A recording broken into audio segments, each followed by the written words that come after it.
आचार्य चाणक्य एक ऐसी महान विभूति थे जिन्होंने अपनी विद्वत्ता और क्षमताओं के बल पर भारतीय इतिहास की धारा को बदल दिया। मौर्य साम्राज्य के संस्थापक चाणक्य कुशल राजनीतिज्ञ, चतुर कूटनीतिज्ञ, प्रकांड अर्थशास्त्री के रूप में भी विश्वविख्यात थे। इतनी सदियां गुजरने के बाद भी आज भी यदि चाणक्य के द्वारा बताए गए सिद्धांत और नीतियां प्रासंगिक है तो मात्र इसलिए क्योंकि उन्होंने अपने गहन अध्ययन, चिंतन और जीवनानुभवों से अर्जित अमूल्य ज्ञान को पूरी तरह निस्वार्थ होकर मानवीय कल्याण के उद्देश्य से अभिव्यक्त किया। वर्तमान दौर की सामाजिक संरचना, भूमंडलीकृत अर्थव्यवस्था और शासन प्रशासन को सुचारू ढंग से बताई गई नीतियां और सूत्र अत्याधिक कारगर सिद्ध हो सकते हैं। चाणक्य नीति के द्वितीय अध्याय से यहां प्रस्तुत है कुछ अंश। जिस प्रकार सभी पर्वतों पर मणि नहीं मिलती, सभी हाथियों के मस्तक में मोती उत्पन्न नहीं होता, सभी वनों में चंदन का वृक्ष नहीं होता, उसी प्रकार सज्जन पुरुष सभी जगहों पर नहीं मिलते हैं। झूठ बोलना, उतावलापन दिखाना, दुस्साहस करना, छल कपट करना, मूर्खतापूर्ण कार्य करना, लोभ करना, अपवित्रता और निर्दयता, ये सभी स्त्रियों के स्वाभाविक दोष है। चाणक्य उपर्युक्त दोषों को स्त्रियों का स्वाभाविक गुण मानते हैं। हालांकि वर्तमान दौर की शिक्षित स्त्रियों में इन दोषों का होना सही नहीं कहा जा सकता है। भोजन के लिए अच्छे पदार्थों का उपलब्ध होना, उन्हें पचाने की शक्ति का होना, सुंदर स्त्री के साथ संसर्ग के लिए काम शक्ति का होना, प्रचुर धन के साथ साथ धन देने की इच्छा होना, ये सभी सुख मनुष्य को बहुत कठिनता से प्राप्त होते हैं। चाणक्य कहते हैं कि जिस व्यक्ति का पुत्र उसके नियंत्रण में रहता है, जिसकी पत्नी आज्ञा के अनुसार आचरण करती है और जो व्यक्ति अपने कमाए धन से पूरी तरह संतुष्ट रहता है, ऐसे मनुष्य के लिए यह संसार ही स्वर्ग के समान है। चाणक्य का मानना है कि वही गृहस्थी सुखी है जिसकी संतान उनकी आज्ञा का पालन करती है। पिता का भी कर्तव्य है कि वह पुत्रों का पालन पोषण अच्छी तरह से करे।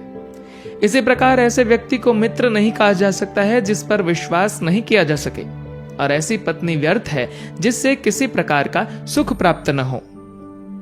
जो मित्र आपके सामने चिकनी चुपड़ी बातें करता हो और पीठ पीछे आपके कार्य को बिगाड़ देता हो, उसे त्याग देने में ही भलाई है। चाणक्य कहते हैं कि वह उस बर्तन के समान है जिसके ऊपर के हिस्से में दूध लगा है परंतु अंदर विष भरा हुआ होता है। जिस प्रकार पत्नी के वियोग का दुख, अपने भाई बंधुओं से प्राप्त अपमान का दुख असहनीय होता है, उसी प्रकार कर्ज से दबा व्यक्ति भी हर समय दुखी रहता है। दुष्ट राजा की सेवा में रहने वाला नौकर भी दुखी रहता है।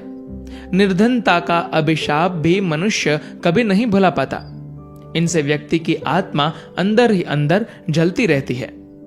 ब्राह्मणों का बल विद्या है, राजाओं का बल उनकी सेना है, वैश्यों का बल उनका धन है और शूद्रों का बल दूसरों की सेवा करना है। ब्राह्मणों का कर्तव्य है कि वे विद्या ग्रहण करें। राजा का कर्तव्य है कि वे सैनिकों द्वारा अपने बल को बढ़ाते रहे। वैश्यों का कर्तव्य है कि वे व्यापार द्वारा धन बढ़ाए। शूद्रों का कर्तव्य श्रेष्ठ लोगों की सेवा करना है। चाणक्य का कहना है कि मूर्खता के समान यौवन भी दुखदायी होता है, क्योंकि जवानी में व्यक्ति काम वासना के आवेग में कोई भी मूर्खतापूर्ण कार्य कर सकता है, परंतु इनसे भी अधिक कष्टदायक है दूसरों पर आश्रित रहना। चाणक्य कहते हैं कि बचपन में संतान को जैसी शिक्षा दी जाती है, उनका विकास उसी प्रकार होता है। इसलिए माता पिता का कर्तव्य है कि वे उन्हें ऐसे मार्ग पर चलाए जिससे उनमें उत्तम चरित्र का विकास हो, क्योंकि गुणी व्यक्तियों से ही कुल की शोभा बढ़ती है। वे माता पिता अपने बच्चों के लिए शत्रु के समान हैं, जिन्होंने बच्चों को अच्छी शिक्षा नहीं दी, क्योंकि अनपढ़ बालक का विद्वानों के समूह में उसी प्रकार अपमान होता है जैसे हंसों के झुंड में बगुले की स्थिति होती है। शिक्षा विहीन मनुष्य बिना पूंछ के जानवर जैसा होता है। इसलिए माता पिता का कर्तव्य है कि वे बच्चों को ऐसी शिक्षा दे जिससे वे समाज को सुशोभित करें। चाणक्य कहते हैं कि अधिक लाड प्यार करने से बच्चों में अनेक दोष उत्पन्न हो जाते हैं। इसलिए यदि वे कोई गलत काम करते हैं तो उसे नजरअंदाज करके लाड प्यार करना उचित नहीं है। बच्चे को डांटना भी आवश्यक है। शिक्षा और अध्ययन की महत्ता बताते हुए चाणक्य कहते हैं कि मनुष्य का जन्म बहुत सौभाग्य से मिलता है, इसलिए हमें अपने अधिकाधिक समय का वेदादि शास्त्रों के अध्ययन में तथा दान जैसे अच्छे कार्यों में ही सदुपयोग करना चाहिए। चाणक्य कहते हैं कि जो व्यक्ति अच्छा मित्र नहीं है उस पर तो विश्वास नहीं करना चाहिए, परंतु इसी के साथ ही अच्छे मित्र के संबंध में भी पूरा विश्वास नहीं करना चाहिए, क्योंकि यदि वह नाराज हो गया तो आपके सारे भेद खोल सकता है। अतः सावधानी अत्यंत आवश्यक है। चाणक्य का मानना है कि व्यक्ति को कभी अपने मन का भेद नहीं खोलना चाहिए। उसे जो भी कार्य करना है उसे अपने मन में रखे और पूरी तन्मयता के साथ समय आने पर उसे पूरा करना चाहिए। चाणक्य के अनुसार नदी के किनारे स्थित वृक्षों का जीवन अनिश्चित होता है, क्योंकि नदियां बाढ़ के समय अपने किनारे के पेड़ों को उजाड़ देती है। इसी प्रकार दूसरे के घरों में रहने वाली स्त्री भी किसी समय पतन के मार्ग पर जा सकती है। इसी तरह जिस राजा के पास अच्छी सलाह देने वाले मंत्री नहीं होते, वह भी बहुत समय तक सुरक्षित नहीं रह सकता। इसमें जरा भी संदेह नहीं करना चाहिए। चाणक्य कहते हैं कि जिस तरह वेश्या धन के समाप्त होने पर पुरुष से मुंह मोड़ लेती है, उसी तरह जब राजा शक्तिहीन हो जाता है तो प्रजा उसका साथ छोड़ देती है।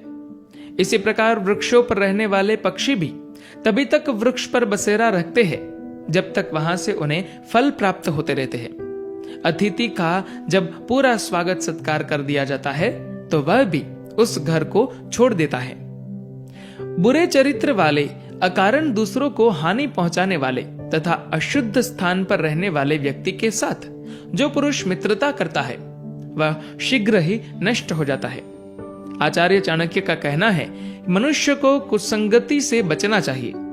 वे कहते हैं कि मनुष्य की भलाई इसी में है कि वह जितनी जल्दी हो सके दुष्ट व्यक्ति का साथ छोड़ दे।